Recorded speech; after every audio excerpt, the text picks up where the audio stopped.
akan berhasil membawa kebaikan kepada negara dan bangsa rakyat Indonesia. Jadi apa yang saya lakukan sekarang, saya katakan ini karena letak fondasi dasar dibuat oleh presiden-presiden terdahulu. Semuanya punya bagian, ibarat kita bangun rumah. Bung Karno letakkan, Pak Harto membangun, dan seterusnya. Pak Habibie, ya kan, Gus Dur, Ibu Mega.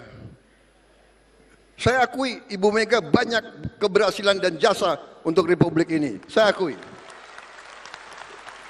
Maaf, kalau ada yang mau jelek-jelekan Ibu Mega, saya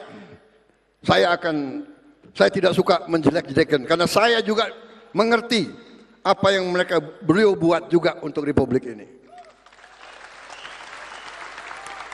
Pak SBY, presiden mengatasi krisis demi krisis, dibantu oleh Pak YK. Konflik berkepanjangan mereka selesaikan. Tsunami mereka hadapi. Krisis keuangan mereka atasi. Kita hormatilah orang yang telah berbuat baik. Pak Jokowi, saya katakan, beliau sangat berjasa sehingga kita sekarang bisa, insya Allah kita akan bangkit, kita akan hilirisasi, kita akan tingkatkan penghasilan untuk rakyat Indonesia. Ada yang melawan, ada.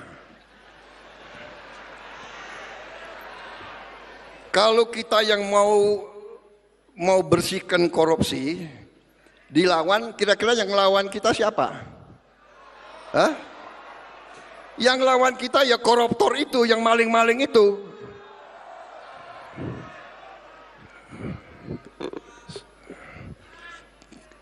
Kita tidak gentar, kita tidak takut, kita akan terus membersihkan mereka itu.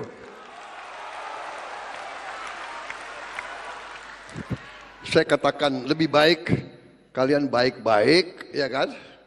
Kalau malu ya diam-diam malam-malam datang ke saya deh. Download Tribun X sekarang, menghadirkan lokal menjadi Indonesia.